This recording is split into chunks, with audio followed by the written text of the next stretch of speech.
Standing by the villa's front gate, she glanced down at her packed belongings. Her heart felt like it was being squeezed, but she forced herself to hold her chin high. This is it. No turning back now. She dragged her luggage onto the driveway, the faint hum of the city at night wrapping around her like a hollow embrace. So this is what starting over feels like. Just me and the sound of my own footsteps. Susan pulled out her phone, scrolling through her contacts. Helen? No, not at this hour. Her parents? That thought didn't even cross her mind. She was truly alone. Her only option was the nearest five-star hotel, which was at least an hour's walk away. She sighed, clutching her suitcase tighter as she stepped onto the deserted road. It was around 2 a.m. Each step felt heavier, her heart pounding with every sound she heard. The air felt colder than it should, and Susan shivered, pulling her thin jacket closer around her shoulders. Suddenly, the roar of an engine broke the silence. A sleek car sped past her, its headlights piercing the darkness, and the noise echoed in the stillness of the night. She froze as the car screeched to a stop a few meters ahead. Her pulse quickened when she noticed the occupants, a group of 3 men, leaning out of the windows, their voices loud and boisterous. "Hey, look at that!" one of them said, nudging the driver. "A pretty girl all alone at night." The car reversed, coming to a halt just a few feet from her. The men got out, their laughter ringing in her ears as they approached. Susan's grip on her suitcase tightened, and she took a cautious step back. The leader of the group, a tall man with a smirk that sent chills down her spine, stepped closer. "Hey there, beauty. Out for a stroll all by yourself at this hour?" His tone was mocking, laced with something more sinister. "Need some company? Maybe a little ride?" Susan forced a calm expression, though her hands trembled slightly. "I'm not alone," she lied, her voice steady despite her fear. "I am waiting for my friend. He'll be here any minute." The man's eyes flicked at her suitcase, his smirk widening. "Oh, really? Then why do you have luggage? Running away from home, sweetheart?" She took another step back, her heart pounding. The man followed, his movements slow but deliberate. The other 2 stood behind him, watching with amused expressions. Before she could think of a way out, the low hum of another car engine echoed down the road. Headlights appeared in the distance, growing brighter as the vehicle approached. Relief flooded Susan as the car slowed down upon noticing the scene. Susan thought, "God, please send someone to help me out of this situation." It felt almost as if her silent plea had been heard. The car came to a stop, and out stepped Michael Harrington, a man she instantly recognized. His confident demeanor, tailored suit, and sharp features made him unmistakable. Michael was well known in California, an affluent figure with deep connections to the Drew family, and someone she vaguely remembered from her university days. His sharp eyes scanned the situation, immediately assessing the danger. "Is there a problem here?" Michael's voice was calm, but carried an edge of authority that made the men hesitate. The leader of the group glanced at Michael, recognizing him.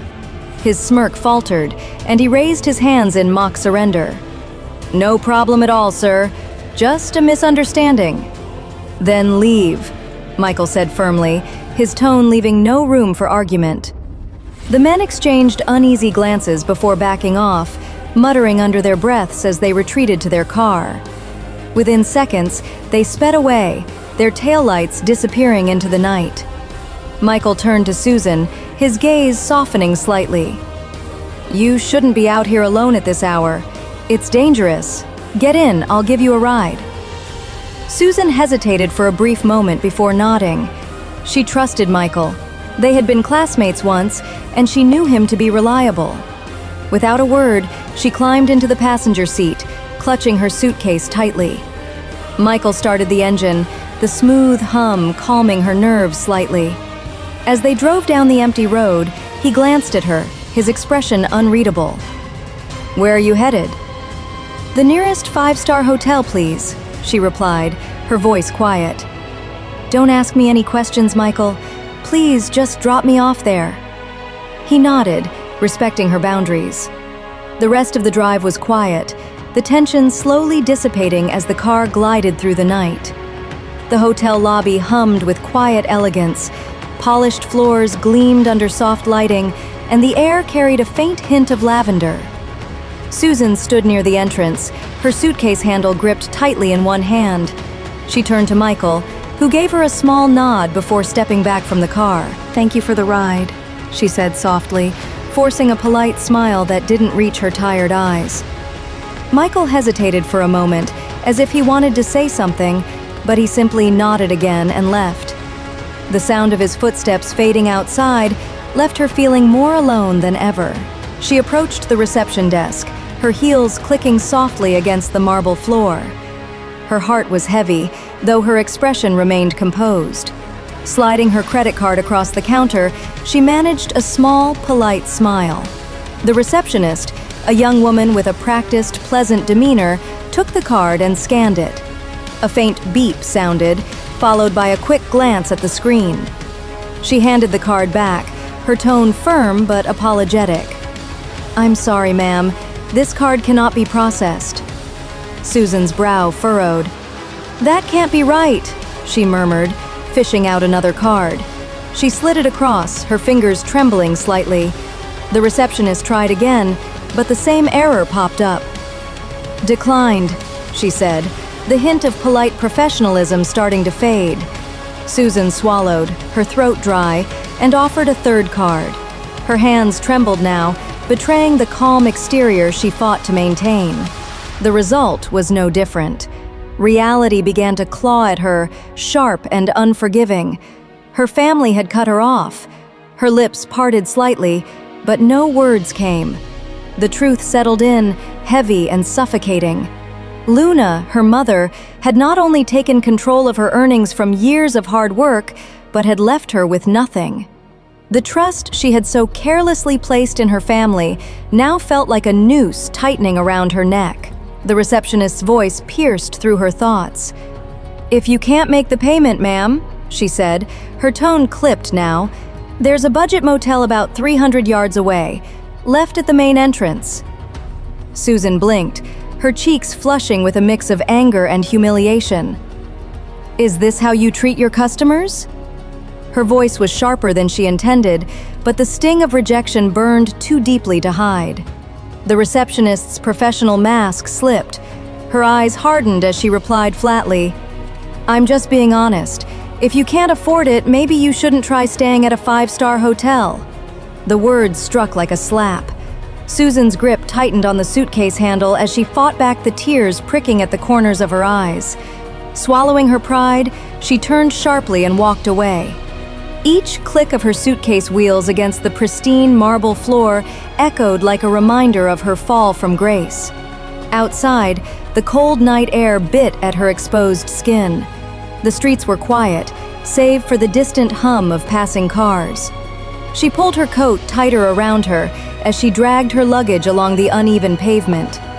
The wind carried with it a sharp chill, matching the ache settling deep in her chest. Hotel after hotel turned her away. Some were fully booked, others were beyond what she could now afford. The hours stretched on, and exhaustion weighed heavier with each step. Her feet ached in her heels, and her breath came in shallow puffs against the frigid air. Finally, tucked away on a quiet street, she spotted a budget hotel. Its sign flickered dimly, casting weak shadows on the cracked sidewalk. The air inside smelled faintly of old carpet and cleaning supplies. It wasn't luxurious, but it was clean, and, more importantly, affordable. $100 a night, the older man at the front desk said, his voice neutral and free of judgment. She nodded silently and handed over her pay card, her voice barely above a whisper as she thanked him. The transaction went through without issue, and he handed her a room key attached to a worn leather fob. "Second floor, end of the hall," he said simply, before turning back to his paperwork. Susan climbed the narrow staircase, the faint creak of the steps under her weight filling the silence. Her room was small but neat, a bed with a thin, floral-patterned comforter, a wooden desk with a single chair, and a bathroom tucked into the corner. She set her suitcase down by the door and sank onto the edge of the bed. The mattress dipped slightly under her weight. Her chest tightened as she stared at the blank wall ahead. The events of the day replayed in her mind like a cruel joke. Her throat constricted, and for a brief moment, the tears she'd been holding back all night slipped free. She wiped them away quickly, unwilling to let the weight of her circumstances crush her completely. What she didn't know was that as she walked into the budget hotel earlier, a figure in the shadows had been watching her. His gaze lingered for a moment longer than necessary before disappearing into the night. A stranger, intrigued by her disheveled yet striking appearance, had snapped a photo of her dragging her suitcase inside. To listen to the full audio series, install the Pocket FM app now.